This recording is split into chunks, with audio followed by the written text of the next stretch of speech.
Welcome to Beyond the Uniform, where I interview veterans about their civilian careers. Today is episode number 28 with Graham Plaster. I think that failure is such a scary word to anybody in a large organization, because generally large organizations like the military or the government, they kind of train you not to discuss failure openly. But in grappling with what you want to do next in life and kind of coming to grips with who you are, you have to develop much more candor about failure, and you also have to develop resiliency. It helped me to really reflect on, how much sacrifice will I be willing to do in order to achieve what I want to achieve? And how will I talk about my failures, either in the military or in the civilian workforce, to other people so I can help them? Although Graham's day job is with the Defense Language and National Security Education Office in Washington, D.C., he keeps his nights and weekends busy. He's the founder of the Intelligence Community, a group with nearly 100,000 members, as well as the author of 2 books, including Hacking the Job Search. In this interview, we talk a lot about entrepreneurship, about finding a community and identifying ways to deliver value, and about the power of having side projects that give you more energy, and side projects that can potentially give you supplemental income. There are a lot of links in the show notes at beyondtheuniform.io for the podcasts, books, and TED Talks we discuss, so check those out and enjoy my interview with Graham. All right, well, my guest today is Graham Plaster. Graham, thanks for joining me today. Yeah, sure. Quick background on Graham. He is a senior advisor at the Defense Language and National Security Education Office. He started out at the Naval Academy, where he received his bachelor's degree in English, after which he served in the Navy for 11 years as a surface warfare officer, the assistant dean of students at the Naval War College, a United Nations Liaison Officer, a Foreign Area Officer, and a Navy Staff Officer for the OPNAV Staff. Since his transition to a civilian career, he has worked as a consultant, author, editor, founder, and advisor in a variety of capacities in the Washington D.C. area. And Graham, I guess just to start off, anything you'd like to add to that background or about your personal life?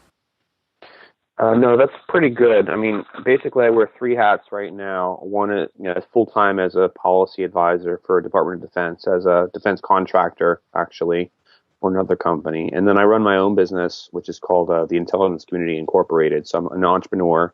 And then I work for a nonprofit as a volunteer for the Foreign Area Officer Association as the editor-in-chief of their journal, which comes out 3 times a year.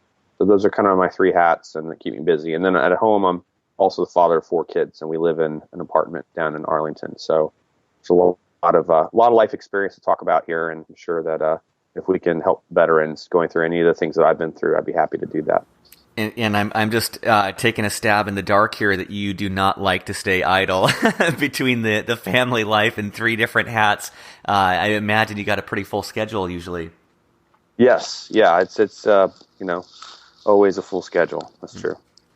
Well, I always like to start off just with learning more about at what point you knew you were going to leave the military and how you approached that decision. Yeah, I was off and on with it because I always looked at the Naval Academy and the military as a stepping stone to other things for my career. And yet, once I got into it, like so many other members of the military, I saw that it was a terrific career in and of itself. And so I thought many times that I would be a career officer. But as a foreign area officer, which in the Navy is a very specialized community, and I only did that for about 3.5 years, you really have to be an excellent linguist. And I was learning Arabic, and I was struggling with that. And it got to a point where it was better for me to go ahead and get out and move on to some other things. In this case, working with policy and Department of Defense on culture policy. So I learned a lot through that process. And if I had stayed as a surface warfare officer, I'd probably be deployed right now on a ship doing something out at sea. But as it turned out, my career was, first 7 or 8 years as a surface warfare officer. And then I kind of transitioned to a potentially academic track as the assistant dean of students at the Naval War College, and then I did the FAO work before I got out. And actually, my time at the Pentagon on OPNAV staff was actually as a reservist, because when I was a reservist, I reactivated and did about 5 months working in the Pentagon on the Navy staff. That was the next thing I was actually going to ask about, is how you thought about reserves, and it sounds like you did choose to do the reserves. What was that experience like?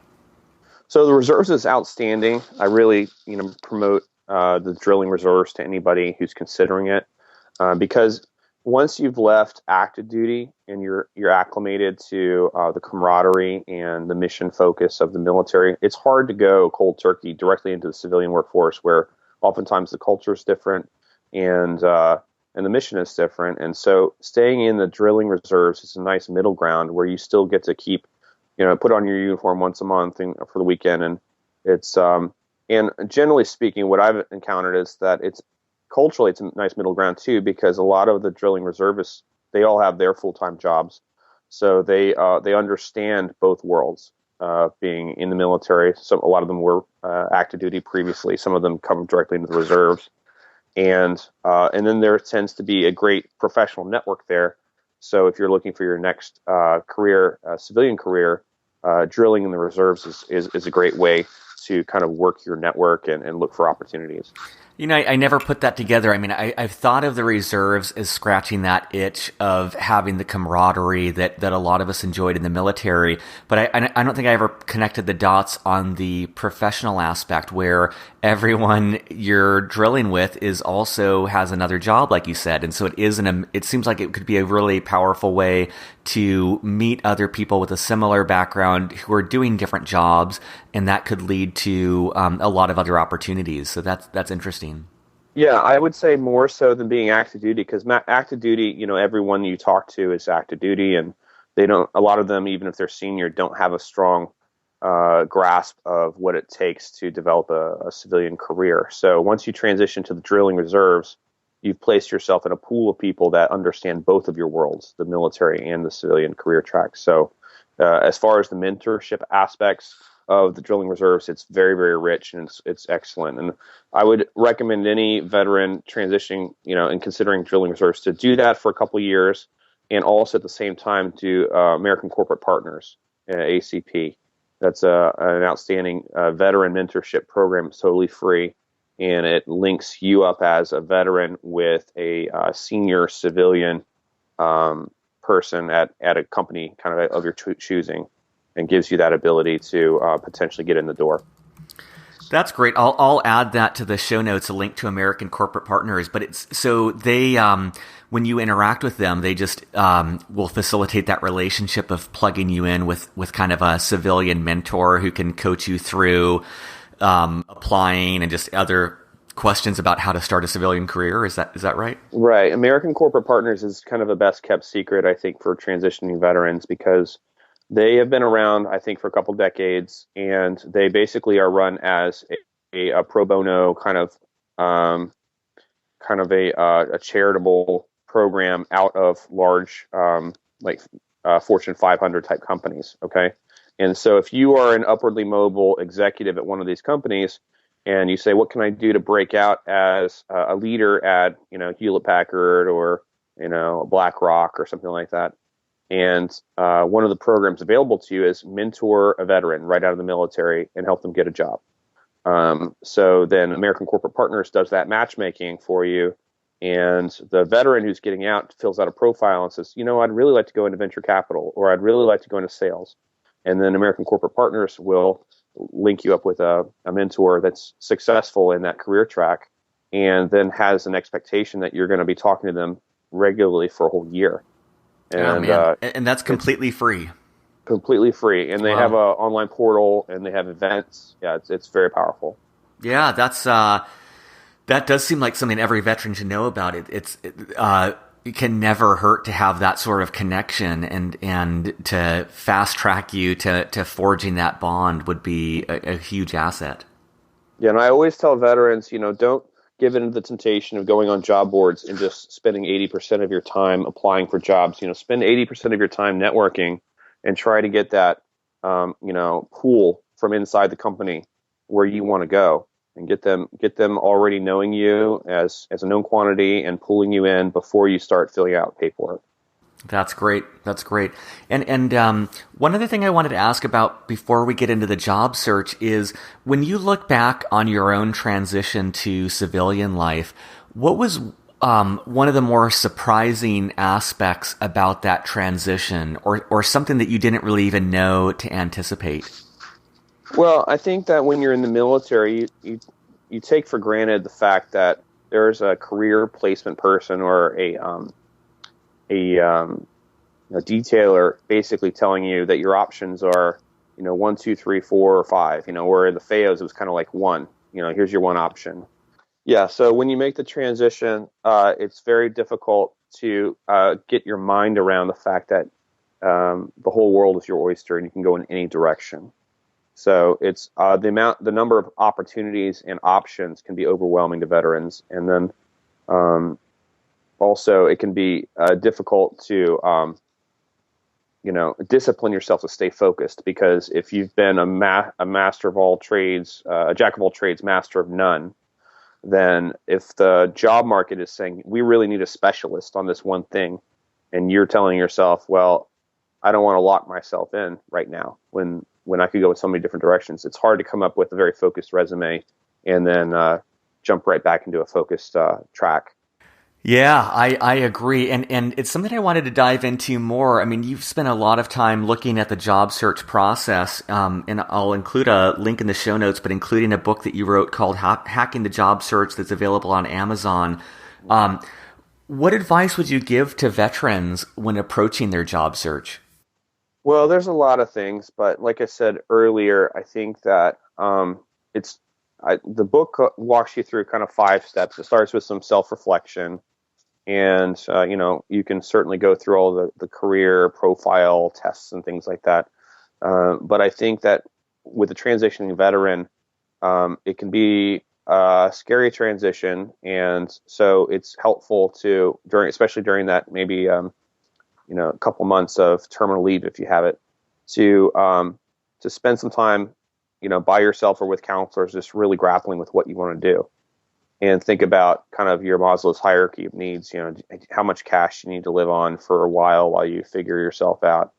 And then for that next kind of phase of your life, once you determine which direction you want to go in, whether you want to go into like a technical field that you haven't had any experience in, or you want to become an entrepreneur or something, then you really need to apprentice yourself to people who are there, and you need to become a learner. And so you need to basically reach out to people that are successful in the field and start to develop a relationship, show that you are coachable and a quick learner, and develop the camaraderie that you had in the military, develop it with people in that new sector you're trying to get into. Really reach out and show that you're part of this new team. And that can happen through LinkedIn. I do a lot of coaching with people that are trying to learn how to use LinkedIn more effectively. So my ebook talks about how to do kind of like a value proposition to a new contact on LinkedIn, so that they know that you'd be a good person to have in their network, and once you actually get them on the phone or meeting in person, how to really value their time and then leverage that kind of loose tie in order to get in the direction you want to go.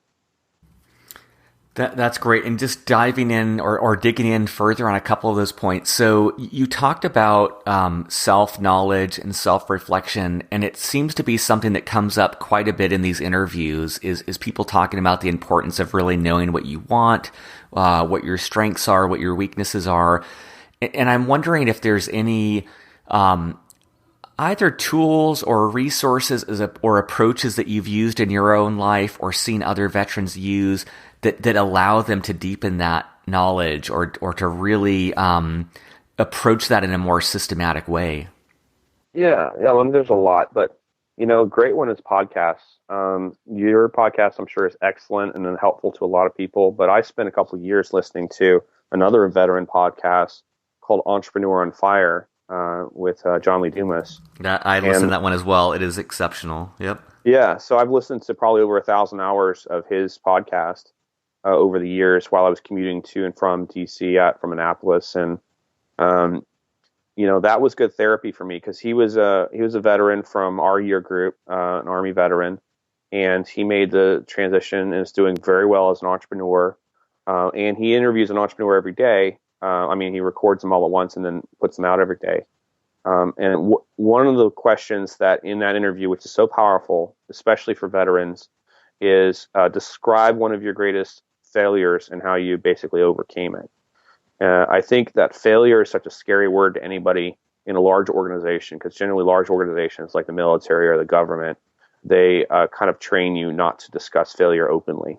But in grappling with what you want to do next in life and kind of coming to grips with who you are, you have to develop much more candor about failure, and you also have to develop resiliency.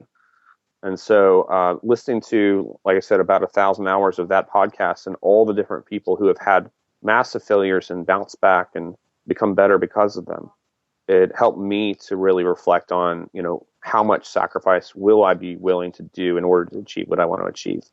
And how will I talk about my failures, either in the military or in the civilian workforce, to other people so I can help them? That's great. I mean, yeah, you're right. The biggest learnings we have often come from those most painful moments and those failures. And that's a very rich source to delve into, to uncover more about who we are and what makes us tick. And I love that thought too. I think one thing, especially for people listening that are considering entrepreneurship, one reason I would really recommend Entrepreneur on Fire or EO Fire is because there's these daily interviews with different entrepreneurs. You get such a good sense of all the different entrepreneurial paths, what life looks like, and what people's different approaches have been, which could, complete the picture for you on knowing if that's something you want to do or how you might go about it. And I'm wondering, Graham, if there's any other podcasts or sites that you would recommend for people trying to do that research to uncover what else is out there. Well, for entrepreneurial stuff, I listen to This Week in Startups, Jason Calacanis. I find that to be very high energy and cutting edge. Interviewing a lot of forward-leaning technologists in Silicon Valley, and then also A16Z, which is the Anderson Horowitz podcast, is also very forward-leaning. Anderson Horowitz being a big venture capital firm that is behind a lot of the social media companies like Facebook and others. So A16Z and Twist, This Week in Startups are great. And then also one of my favorites, one that I listen to relax, is 99% Invisible with Roman Mars. So that one is all about design, but I find it to be such a well done podcast that I would prefer to listen to that over most radio talk show on NPR and stuff. So I always download it and listen to it to kind of like escape and refocus. That's great. I mean, it's an exciting time for someone to be making that transition because there are so many free online, readily available, high quality resources to give you a sense for what else is out there and to deepen your knowledge once you know you want to do something. And I appreciate that. Another thing I wanted to dive into is you talked about coaching people through LinkedIn and how to use that to make connections and get time with someone. I'm wondering, what are some common mistakes that you see veterans make when it comes to LinkedIn or when it comes to basic networking? Sure. Well, first of all, just a preface, like the business that I run, the Intelligence Community Inc., it grew out of a LinkedIn group called the Intelligence Community. So I run social networks currently that have a reach of over 100,000 people. And so our largest LinkedIn group is called the Intelligence Community with about 66,000 people. It grows at about 1,000 new members a month. And I have personally reviewed thousands of LinkedIn profiles and given lectures on, how to leverage social media and stuff for defense or diplomacy. So we could talk about this topic for days. But how veterans don't use LinkedIn or should use LinkedIn, bottom line is they should use LinkedIn. They should use it carefully. They should use it professionally. They should get it in there early because it is basically the future of the resume. And what I'm seeing is that there's a lot of late bloomers. Generally speaking, once a military person commits to getting into the LinkedIn platform and leveraging it, they do it very effectively and very well. But what that takes is the same discipline that you'd put into a resume. The difference is with LinkedIn, it's kind of, I'm currently, and I don't know if this will be the truth in the future, but it's currently operating on kind of an old model for search engine optimization. So a well-constructed LinkedIn profile will have a lot of keyword loading where you actually build a whole lot of blocks of experience. You don't necessarily create a block for each job. You might create a block on your LinkedIn profile for each task that you've done and let it be kind of a long scrolling LinkedIn profile. And then each one you need to pack with keywords for specific jobs that you're interested in and specialties. And then once you've done that, because you're optimizing it for search on LinkedIn, then you want to build your network as large and as specific as possible. So, you want it big and you want it good. So it's not one or the other. You don't want to be like a LinkedIn open networker or these lions that basically are indiscriminate and connect with everybody. You really want to connect with as many people that are of high quality in your desired specialty as possible. Because once you've connected with them, then it's much easier on LinkedIn to, send them a message and either take them out for coffee or a beer or have a phone call. So, of course, if you are a veteran on LinkedIn, you can take advantage of the free premium account, which is just offered to veterans. And that's a terrific opportunity if you use it. A lot of people who are veterans contact me and they say, should I get the free premium account? I said, absolutely. And they're like, well, what do I do with it? I said, well, if you don't have a lot of connections on LinkedIn, you can leverage the in-mails, which allow you to send a direct message to someone who's not a connection. But you don't want to do that in a way that comes across as spam. So if you're going to do that, you need to make sure it's a well-crafted personal note and it has some sort of value proposition where you say to somebody, I'm a transitioning veteran, I'm looking for a job in your sector, and I was wondering if maybe I could get, buy you a beer and ask you a couple questions, or have a 10-minute phone call and just get a little bit of insight about, how to get in the door. And, one of the things that I recommend to people if they want to create kind of, like I said, the value proposition is maybe write an article for a professional journal that is of interest to that person and say to the person, hey, I'm thinking about working my way into that career track. Could I interview you for a profile? And I'm going to be submitting it to this trade publication that's in your sector. So that gives you a good kind of offering to buy their time. But there's also a site called Purple Squirrel. It's brand new, and it literally allows you to buy by the hour time of a person working at an industry that you want to get into. So you could actually pay $30 an hour or something to talk to a sales professional at Google, so that you can get to know them and get to know what the career's like.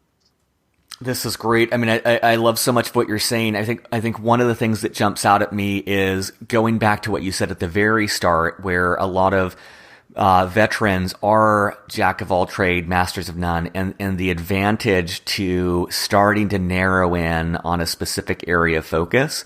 And it sounds like that also helps then in being able to really customize your LinkedIn profile, your LinkedIn network, and your outreach, and you're able to go so much deeper, so much faster. And I think that was worth pointing out. And I love what you said too about, showing someone that you value their time, offering to buy them coffee, offering to buy them beer. That does help in at least showing as a token that you appreciate their time and you're willing to give something in return for that, even if it is just a $6 beer. And right. I really like that idea of, it's a very clever approach of using the interview. So for someone who is harder to get a hold of, doing that interview, it does then provide value to them and saying like, look, you can get some publicity out of this. So I'm interviewing you. It makes you a little bit more credible in that outreach. Right. And I hadn't heard of Purple Squirrel, but I'll add a link to that in the show notes as well. And it sounds like, it does seem like most veterans are willing to take calls from other veterans, but for something that's harder to get a hold of, it might be worth looking at Purple Squirrel and maybe buying that time with someone to get a deep dive in a particular area. Yeah, and the price point's relatively low from what I've seen. I mean, CIA has a presence in Purple Squirrel, which is interesting to think that you could actually rent time with a CIA recruiter. Or the job seeker events that I host around D.C., I make it free for recruiters to come, and I charge the job seekers a cover charge. And so what that means is we get a lot more recruiters, and we get serious job seekers, and then we'll have, some beer and some food, and we'll let them network with each other. And over the course of the evening, a lot of strong connections are made, and generally that comes out of having that casual rapport building environment where it's not necessarily like a job fair. Job fair is typically you have long lines of people with stacks of resumes waiting to talk to just one or two recruiters. So I think whatever you can do as a job seeker to increase your surface area of exposure to CXOs and recruiters, that's what you should be doing. That's great. And let's talk about the intelligencecommunity.com. And you started to talk about how this came out of a LinkedIn group, but I'd love to learn more about what led to you founding the intelligence community and what that process was like of bringing this new organization to life. So I was working on a master's degree in, 2009, 2010, and I was really interested in comparative literature. And specifically, I got more focused on emerging literary forms like social media, like the tweet as a literary form, or the blog post. And I was studying Iranian blogging for my master's thesis, and that it just developed a passion in me for kind of the philosophical underpinnings of what was going on in social media and some of the anthropological phenomena that we're seeing. And one of the things I saw happening was a lot of organic groups springing up out of market demand. So, for instance, NPR, National Public Radio, decided they wanted to create a Facebook group for their company. And they went on Facebook and realized that there was already an unofficial NPR Facebook group with like 10,000 followers. And this is back in 2009 or something. And they had a conundrum because they they didn't want to start the official NPR Facebook group and just have a couple hundred people and have the unofficial one be the really successful one that everybody was following and joining. And so what they did was they basically did a soft takeover where they approached the guy that was running it and said, how would you like to be the official NPR Facebook group? And they deputized him. And he was so happy because he'd been doing all this work for free and didn't have any official recognition. And, it was like he won the lottery. So I realized that social media was giving, platforms to all these organic and unofficial groups, and that there was an opportunity for a merger. There were opportunities for marrying up official institutions with unofficial groups and gatherings online. And that many of the institutional groups, like trade associations or certainly the government, the intelligence community, the DoD, they were anathema to deputizing someone who was not in their organization. They were not interested, probably, in going out and finding a volunteer outside their organization to run any type of PR, piece for their organization. So when I was on active duty and I saw that the LinkedIn group called the Intelligence Community was already 13,000 members, and at the time I'd been personally requested to be the aide-de-camp to the up-and-coming director of DIA, who's General Mike Flynn. And so I made an approach to the LinkedIn group, and I said, how about I help you manage this group? I might be in a position in the intelligence community to really leverage it in service to the U.S. intelligence community and defense, departments. And and so I did basically the merger that I'm proposing that a lot of people should be able to do. And over time, I cultivated that group and basically made it more and more official by holding live events. And then over time, once I got out of the military, we took that group and we incorporated it as an LLC, and then now it's a C Corp. And what we do is we use that group as a community. So we put community back in the intelligence community, is what we'd like to say. And we through hosting live events and putting together information products, we try to help each other. And we operate kind of as a pseudo trade association or as a pseudo media outlet. And I'm kind of the face to that group. And then I'm also, I don't know if I mentioned it to you, I'm also launching a podcast. So it's going to be focused primarily on defense and intelligence innovation. So I'll be interviewing different people that have innovative ideas and programs that are in kind of the ecosystem around defense and intelligence. That's great. When you send the link to the podcast, I'll add that to the show notes so people Great. listening can find that.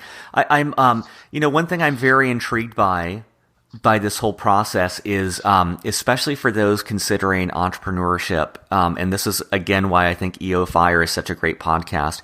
There is such a value to finding a different community that you're passionate about and just taking the plunge. And there's so much value that you can provide to even something that might seem like a niche community. And I've seen this with entrepreneurs in the world of paleo or in the world of just very specific things. And there's a great article I'll link to in the show notes about 1,000 True Fans. And the premise of the article is like, in today's connected world, all you need to really start a thriving business is you need 1,000 people who really care about whatever you're doing. You don't need 100,000 people to start with. You just need 1,000 passionate people. And what it sounds like Graham has done is, he has now grown to something that's very large, hundreds of thousands of people. But it started at something that a lot of people, myself, and I'll be honest, when I heard about it, it's like, okay, the intelligence community, how many people does that include? And then you step back and you start to think about it, and you're like, actually, a lot. And not only is there a lot of people there, but as Graham is talking about this, you can see all the different ways in which he's found to provide value. And it sounds like that's in-person conferences. It sounds like that's online discussion. It sounds like that's ebooks. It sounds like that's now podcasts. And as you take that deep dive, you start to see all the different ways in which you can add value to a community. And one of the things I was curious to learn about with this is what does this translate to you for you on a day-to-day basis? Like, what does your involvement with the intelligence community look like from one day to another? Well, my day job, which is as a policy advisor, is an 8-hour, 8 to 9 hour a day job. Unfortunately, I don't do any work on the weekends through that, but my work for the Intelligence Community Incorporated has to take place in nights and weekends. So it's totally, it keeps me definitely working, around the clock.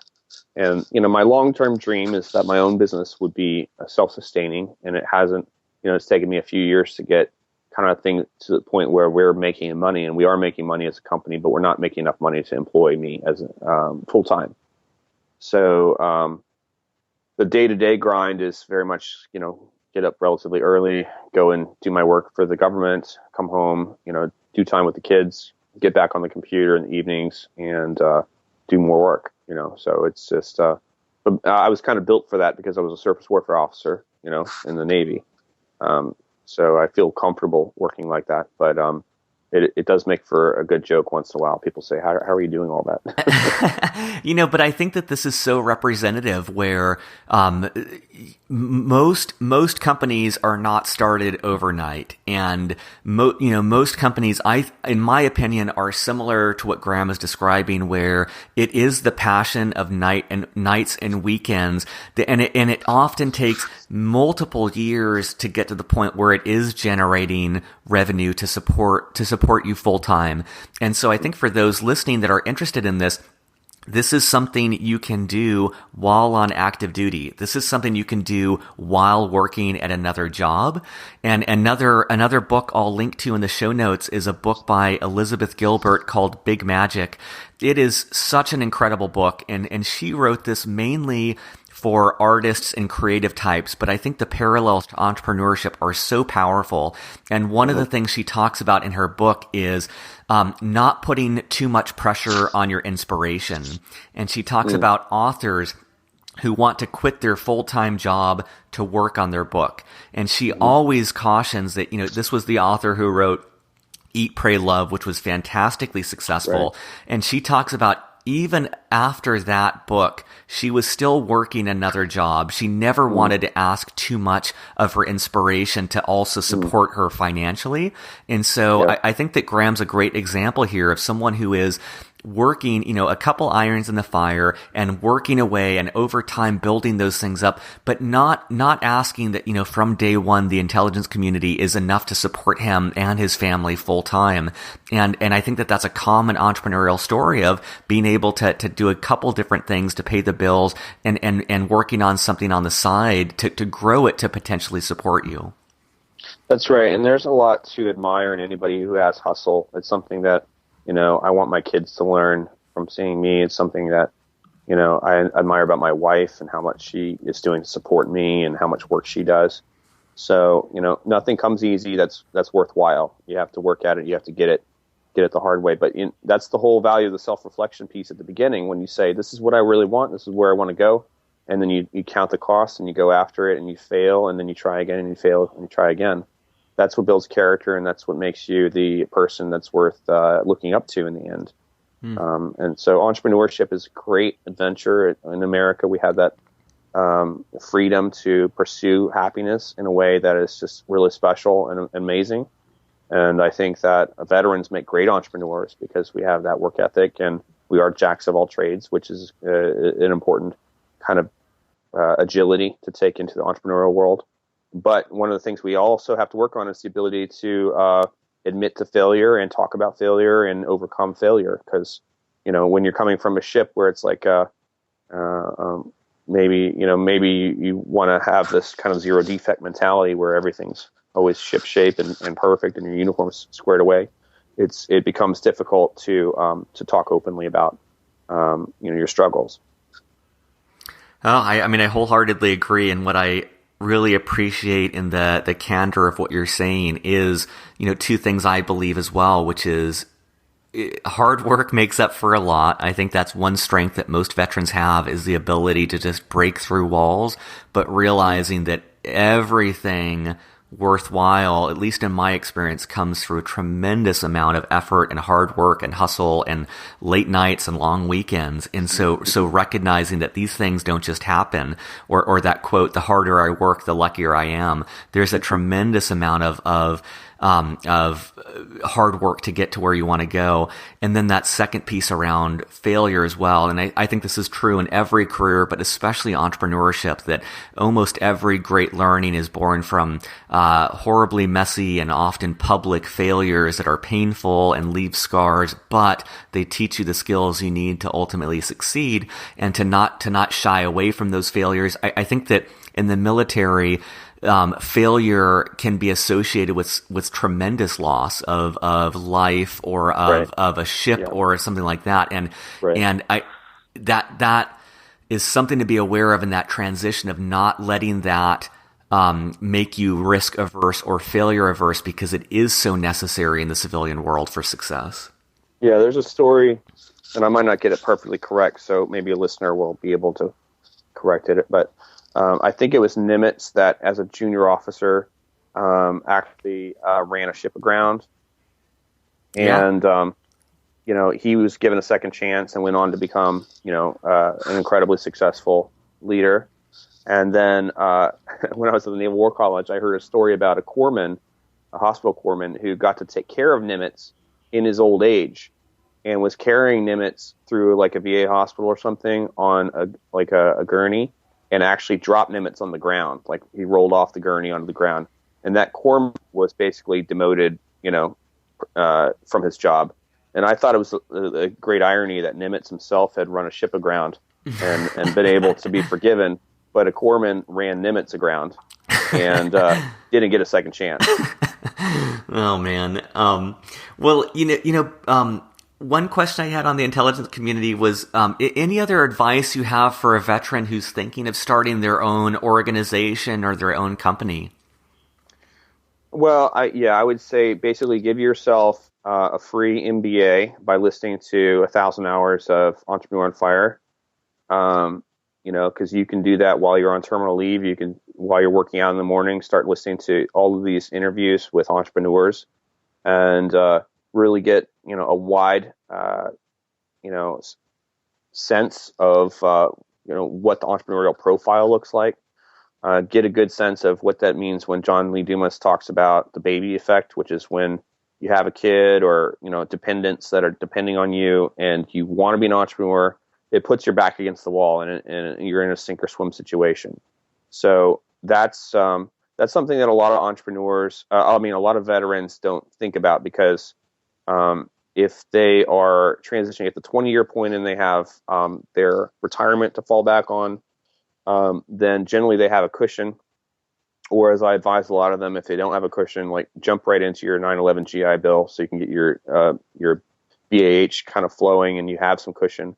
But generally speaking, what drives an entrepreneur to succeed is desperation, where you say, I have to succeed because I have no other options.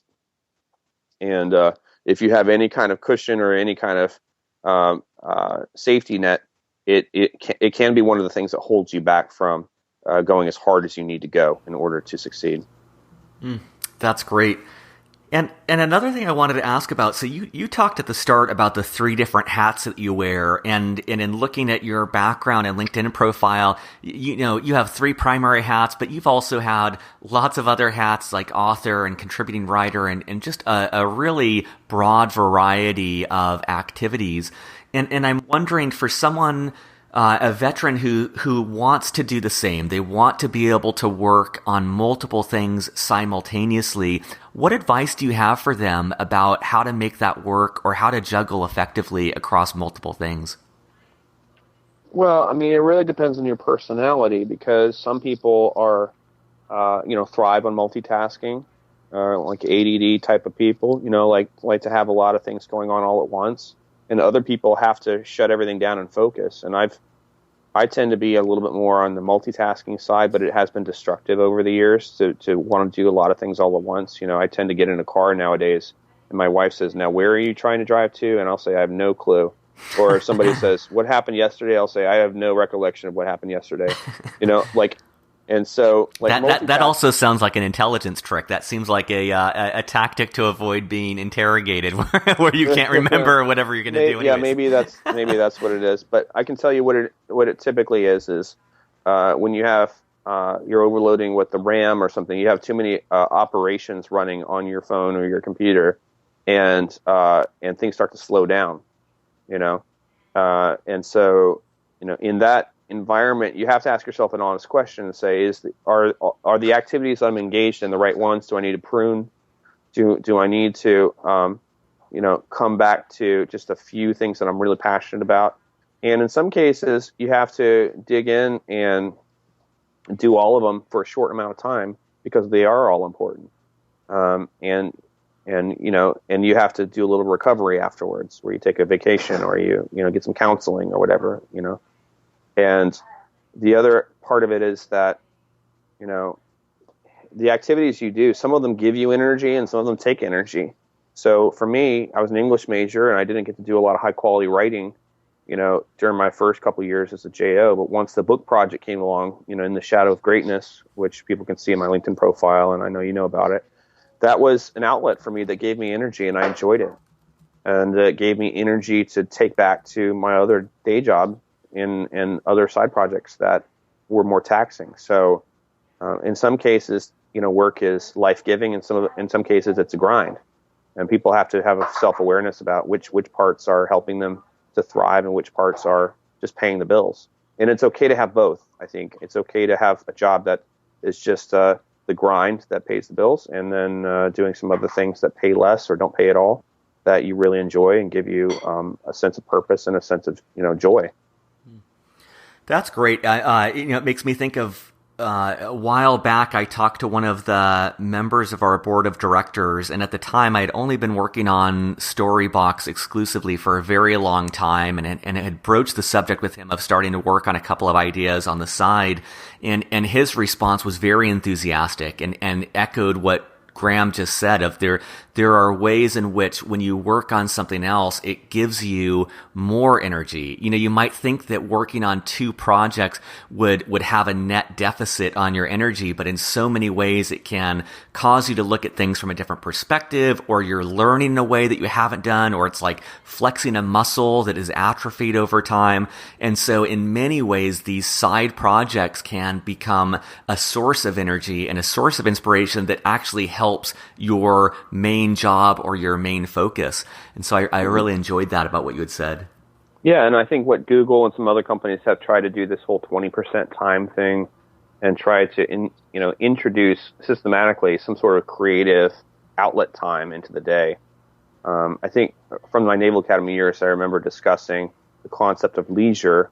I think it was Greek tragedy class that we were talking about leisure being something which is not the same as I don't know, the other concept, which is this checking out, right? Leisure being something which is active. It might be relaxing, but it's active, and it maybe it helps your brain to develop. It helps your skills to develop. It helps you become a better person. As opposed to something passive like TV or something where you're just completely checked TV's, out. Yeah, TV's probably the best example, or certain aspects. And I was part of a discussion a couple years ago about are we in a better place or worse place now with technology being everyone's addicted to screens. And someone made a good point, and I tend to agree with it, that we growing up in Gen X, Gen Y, had screens that were one directional, just watching TV and sitting in front of the boob tube, right? And then now we're in a place where it's much more interactive. So as much as we critique social media or everybody having a phone in their hands, it actually still is more human than it was when we were experiencing it as a kid, where it was just like feeding us information out of the screen.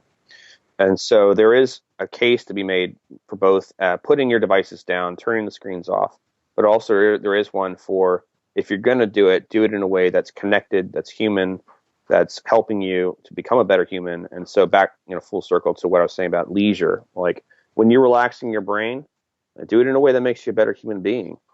And for me, like I've gone through phases, long rides on metros and buses to get to work and everything, where I was playing a lot of Angry Birds or Words with Friends. And there was this balance where I was like, okay, I'm definitely atrophying my brain right now. I'm not helping myself at all. This is not relaxing me. And then other times where it was totally the thing that dropped my my pulse and got me like focused and allowed me to like kind of escape some of the multitasking pressures that had built up, so I could come back to it and hit it hard an hour later. That's great. That's great. And I know we're running short on time, but I did want to dive a little bit into your day job at Defense Language and National Security Education Office. And I haven't spoken with someone with that particular industry focus so far, and would just love to learn, especially for someone listening on active duty, how would you explain your main day job, and what does your day-to-day look like?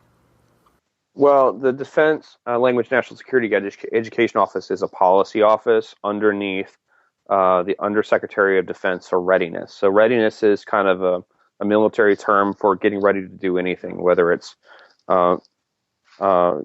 be ready for smallpox and the flu outbreaks, or be ready to speak other languages. When you think about the capacity of the military to do certain things and fight wars and do stability operations or whatever in another country, you have to consider what it takes to get them ready to do those things. So readiness, policy for readiness, is all about kind of building the muscles of the programs and the capacity of the military. So in our office, we focus on language and culture and regional expertise readiness. And I'm specifically the senior advisor for cultural readiness. And that's coming from my foreign area officer experiences and also being the editor-in-chief of the FAO Association Journal. And then I do some content management for a website called cultureready.org, which I help to build for the government, and I help maintain it. And so what we do is we look at programs across the government that are about cultural training for the Department of Defense, but also the government at large. And so it's a very large topic, and because culture is not just about working alongside Afghan and Iraqi forces, it's also about how you acclimate a military person as they leave the military and go work in the civilian workforce, or how you work alongside other governmental cultures like State Department or Peace Corps or something like that. So there's cultural readiness is an interesting topic, and we could definitely dig into that if you want to. But my day to day is I show up, around 8 in the morning, leave around 5 in the afternoon, and do a lot of meetings throughout the day. I push a lot of paper around, policy documents, so that I get to take a chop on them and give some advice on how I think things should shape. I take some trips to conferences that are kind of academic in nature, or I meet with different offices within the military around the country, and spend my time meeting with people and talking about ideas. That's great. That's great. Well, we've covered a lot here, and I know this has been valuable for me, and I know it will be valuable for our listeners as well.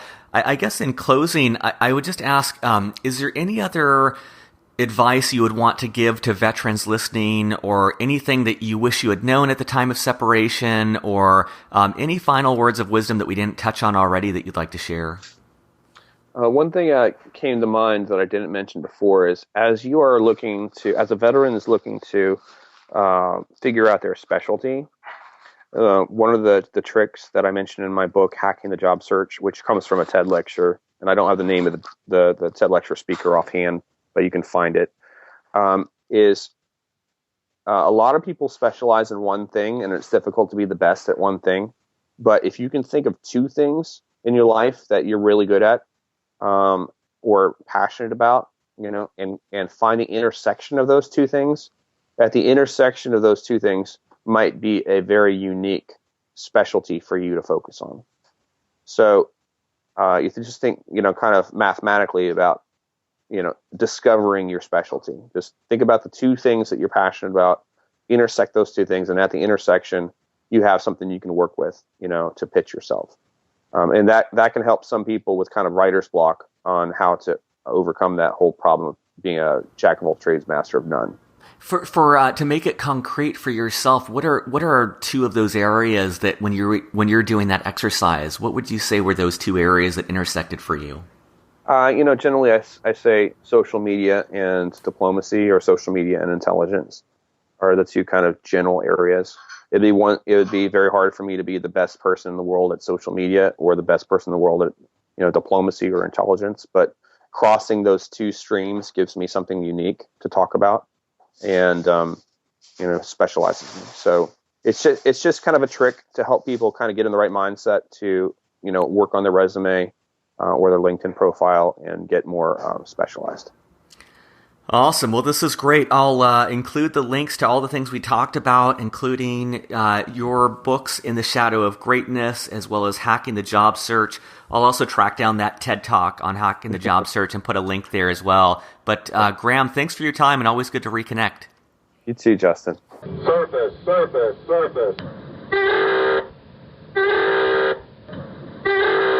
Thanks for listening. 3 quick announcements. First, if you're enjoying this podcast, it would mean a lot if you take a few minutes to leave a review on iTunes. It helps me get this work further out to the veteran community. Second, based on my interviews, I'd advise any and all veterans to look at servicetoschool.org and the American Corporate Partners. Both are completely free for veterans and give you a lot of great resources for your education or professional life, respectively. Third, there are a ton of other great interviews, resources, and data at beyondtheuniform.io. Check it out, share it with your friends, and drop me a line if you have any feedback. I'd love to hear from you. Thanks, and see you on the next interview.